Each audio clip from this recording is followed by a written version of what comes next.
तो आज का विषय है ऊंचाई पर सुरक्षा।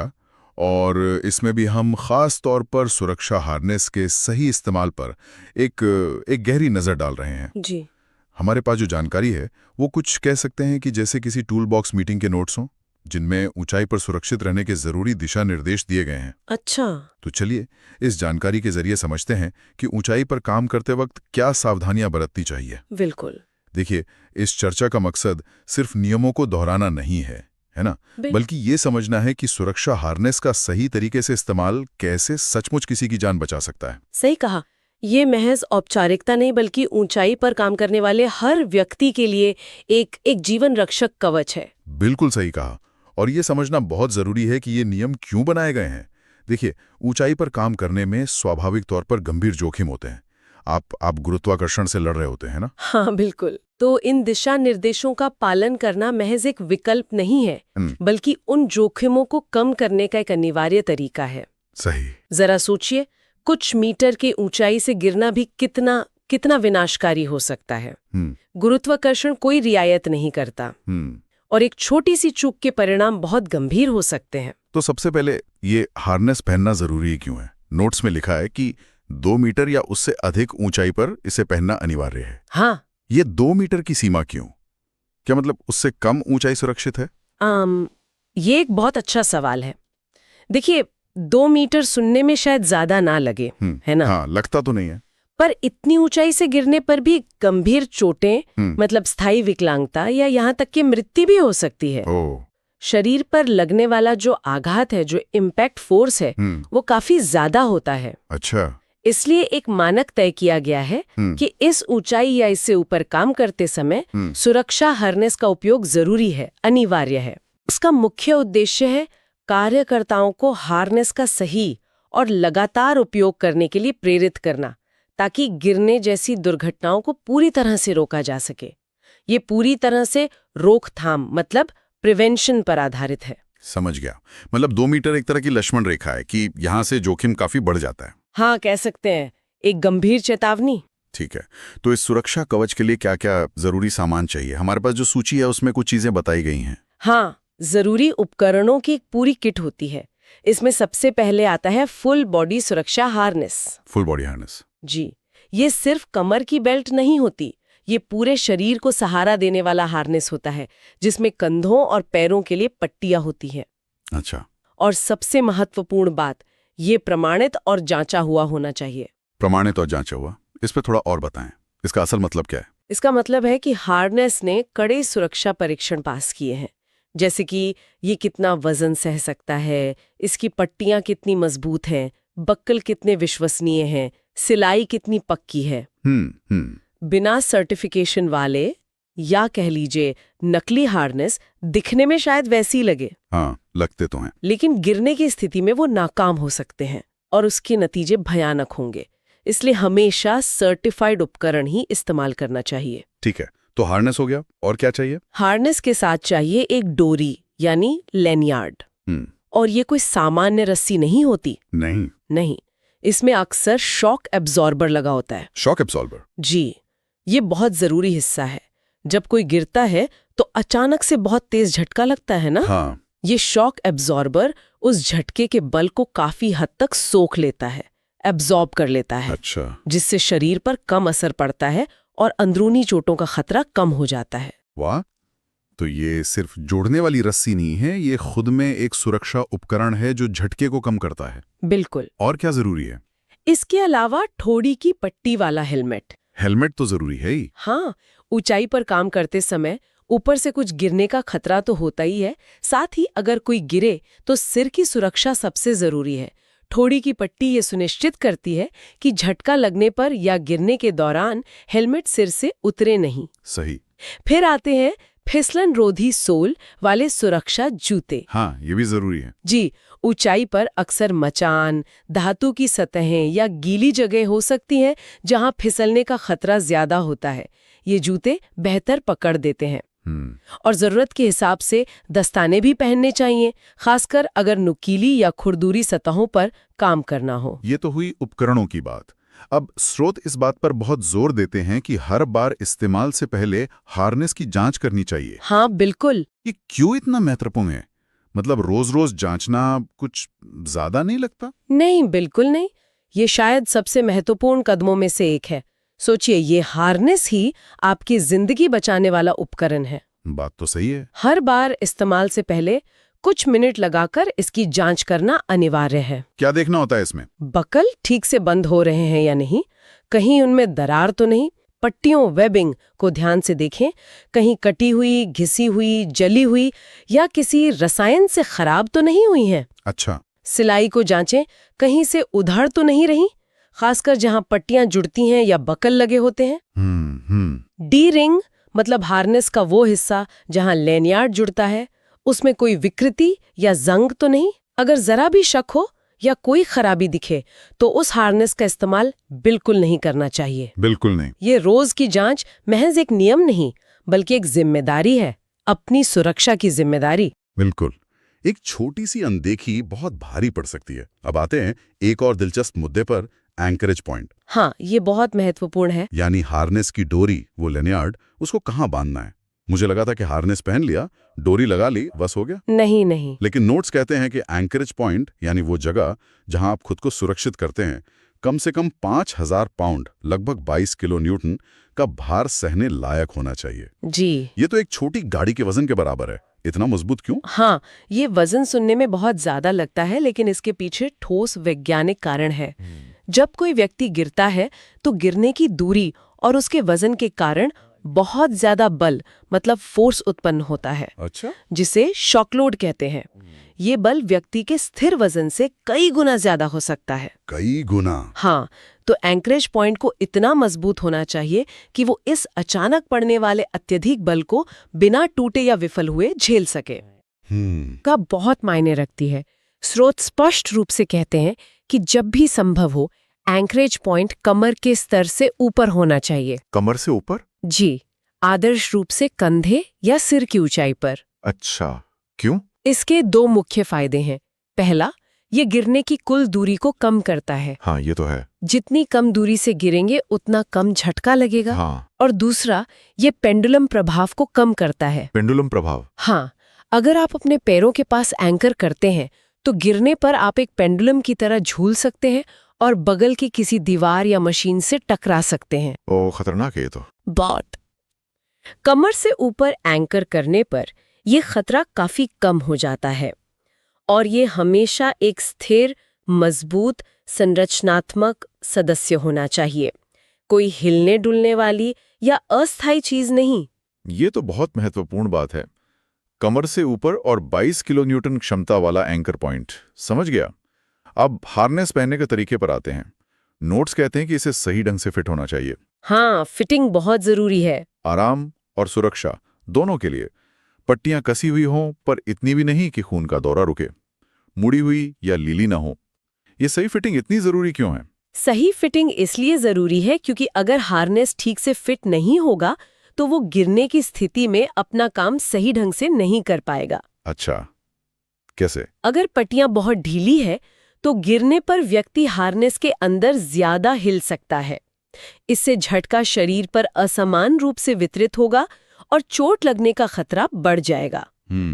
बहुत ज्यादा ढीला होने पर व्यक्ति हार्नेस से बाहर भी फिसल सकता है।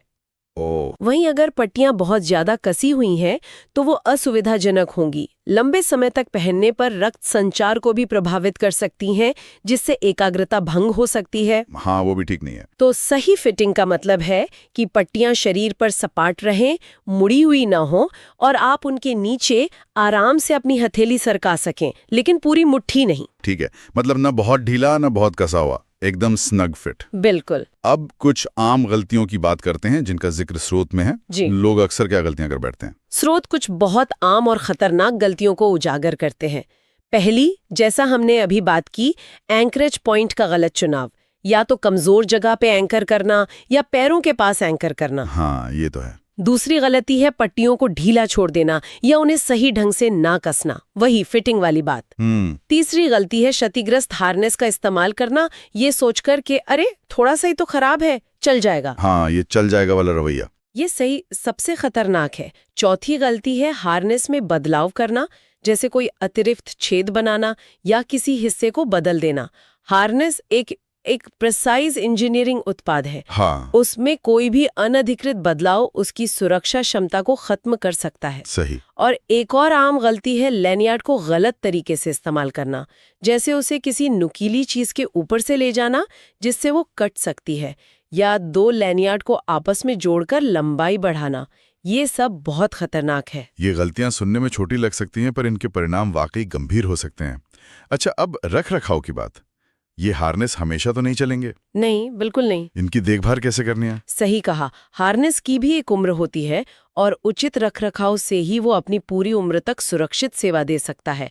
स्रोत बताते हैं कि इस्तेमाल के बाद हार्नेस को साफ करना चाहिए। साफ कैसे? अगर मिट्टी या गंदगी लगी है तो उसे हल्के साबुन और पानी से धोकर साफ पानी से खंगालकर हवा में सुखाना चाहिए। अच्छा, इसे कभी भी सीधी तेज धूप में या हीटर के पास नहीं सुखाना चाहिए। क्यों? क्योंकि यूवी किरणें और अत्यधिक गर्मी इसके मटेरियल को, वो जो नायलॉन या पॉलिएस्टर होता है, उसे कमजोर कर सकती हैं। ओहो, ये ध्यान रखना जरूरी है। जी, और भंडारण भी महत्वपूर्ण है।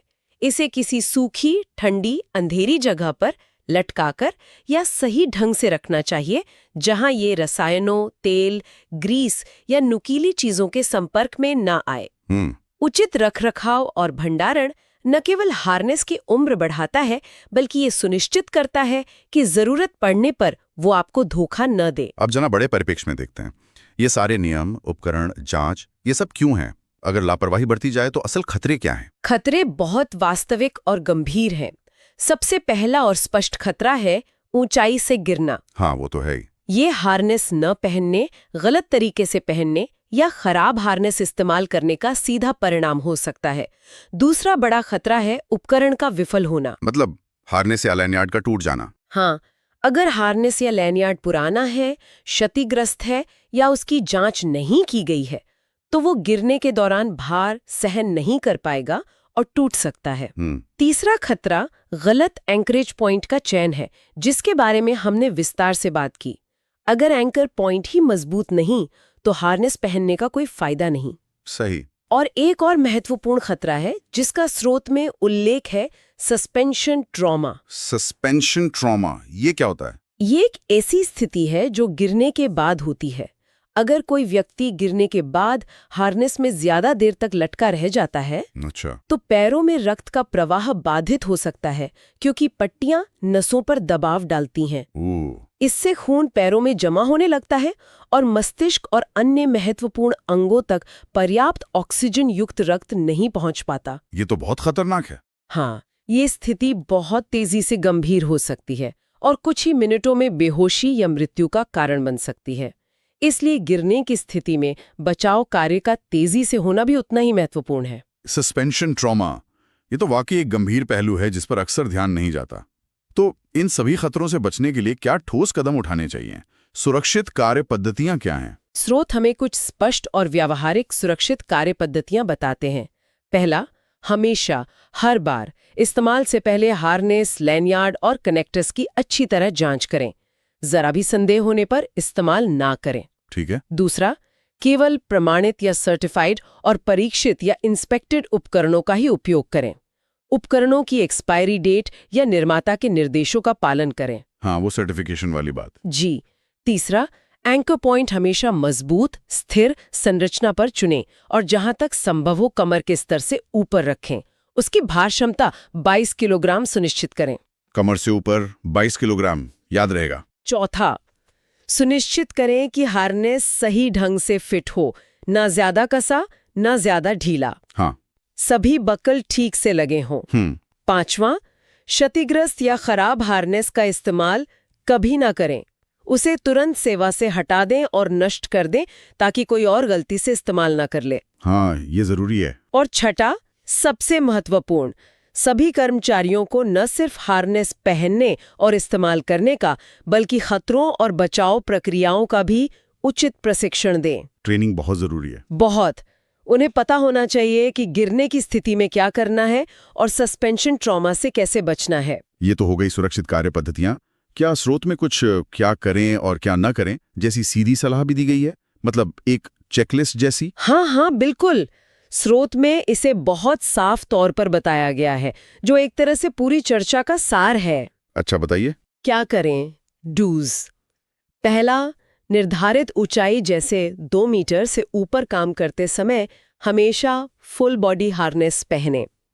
दूसरा, हर बार इस्तेमाल से पहले उपकरण की जांच करें। काट, खिसाव, क्षति, बकल, सिलाई, सब कुछ। ठीक। तीसरा, सुनिश्चित करें कि एंकर पॉइंट मजबूत, स्थिर, सही ऊंचाई पर है और पर्याप्त भार क्षमता वाला है। चौथा, हार्नेस को ठीक से पहने और एडजस्ट करें। पांचवा, इस्तेमाल के बाद हार्नेस को साफ करें और सूखी, सुरक्षित जगह पर स्टोर करें। और छठा, नियमित अंतराल पर हार्नेस का औपचारिक निरीक्षण करवाएं, किसी प्रशिक्षित व्यक्ति द्वारा। ये तो हुई क्या करें की बात। अब क्या ना करें? क्या ना करें? डोंट्स। पहला, कभी भी क्षतिग्रस्त, फटा हुआ, घिसा हुआ, जला हुआ या जिसकी मियाद समाप्त हो चुकी हो ऐसे हार्नेस का उपयोग ना करें। बिल्कुल नहीं। दूसरा, कभी भी अस्थायी संरचनाओं, रेलिंग, पाइपलाइन या ऐसी किसी चीज पर एंकर ना करें जो गिरने का झटका सहने के लिए डिजाइन ना की गई हो। तीसरा, पट्टियों को ढीला, मुड़ा हुआ या गलत तरीके से बांधा हुआ ना छोड़ें। चौथा, हार्नेस के किसी भी हिस्से में कोई अनाधिकृत बदलाव या मरम्मत करने की कोशिश न करें। हाँ, वो मॉडिफिकेशन वाली बात। जी। पांचवा, लैनियार्ड को किसी नुकीली या खुरदरी धार पर न रगड़ने दें। और छठा, लैनियार्ड में गांठ ना लगाएं या एक से ज्यादा लैनियार्ड को आपस में ना जोड़ें। वाह, ये क्या करें और क्या ना करें की सूची तो बहुत उपयोगी है। ये ऊंचाई पर काम करने वाले किसी भी व्यक्ति के लिए एक क्विक रिमाइंडर की तरह काम कर सकती है। हाँ, बिल्कुल। और हाँ, वो सुरक्षा नारा भी काफी सटीक है। शरीर पर हार्नेस गुरुत्वाकर्षण को जीतने से रोकता है। सुनने में सरल लगता है, पर ये जीवन और मृत्यु के बीच का अंतर बता रहा है। सही। तो आज हमने ऊंचाई पर काम करते समय सुरक्षा हार्नेस के सही इस्तेमाल से जुड़ी कई महत्वपूर्ण परतों को खोला। सही उपकरण चुनने से लेकर उसकी रोजाना जांच, सही एंकरेज पॉइंट की पहचान, फिटिंग का महत्व, आम गलतियों से बचाव, रखरखाव की जरूरत। हाँ, और सबसे जरूरी, लापरवाही से जुड़े गंभीर खतरों, जिसमें वो सस्पेंशन ट्रॉमा भी शामिल हैं, के बारे में जाना। बिल्कुल। और यहाँ सबसे आकर्षक बात यह है कि कैसे ये छोटी छोटी लगने वाली क्रियाएं, एक बकल को ठीक से बंद करना, पट्टियों की स्थिति जांचना, सही एंकर पॉइंट चुनना, वास्तव में जीवन रक्षक साबित होती हैं। सच में। ये सिर्फ नियमों का पालन करना नहीं है, बल्कि इसे अपनी आदत बनाना है, अपनी सुरक्षा की जिम्मेदारी लेना है। ये काम करने की जगह पर एक सुरक्षा संस्कृति, एक सेफ्टी कल्चर बनाने का अभिन्न अंग है, जहां हर कोई न केवल अपनी बल्कि अपने साथियों की सुरक्षा के प्रति भी सचेत और जिम्मेदार हो। तो निचोड़ ये है कि इन दिशा निर्देशों को कभी भी हल्के में नहीं लेना चाहिए। हर बार पूरी गंभीरता और ध्यान के साथ इनका पालन करना अनिवार्य है। काम शुरू करने से पहले कुछ मिनटों की सावधानी बाद के अंतहीन पछतावे से बचा सकती है। बिल्कुल सही कहा। और अंत में एक विचार छोड़ जाते हैं। हमने सस्पेंशन ट्रॉमा का जिक्र एक खतरे के रूप में किया। हाँ। स्रोत ने केवल इसका उल्लेख किया, लेकिन ये अपने आप में गहरा विषय है। गिरने के बाद हार्नेस में लटके रहने की स्थिति में शरीर क्रिया विज्ञान, मतलब फिजियोलॉजी पर क्या असर पड़ता है, बचाव कार्य कितनी तेजी से और किस तरह से किया जाना चाहिए ताकि लटके हुए व्यक्ति को और नुकसान न हो। ये सुरक्षा योजना का एक महत्वपूर्ण पर अक्सर नजरअंदाज किया जाने वाला पहलू है। हाँ, इस पर शायद और जानकारी होनी चाहिए। जी, इस पर और जानकारी हासिल करना शायद उन सभी के लिए उपयोगी हो सकता है जो ऊंचाई पर काम करते हैं या करवाते हैं। ये सोचने का एक बिंदु है।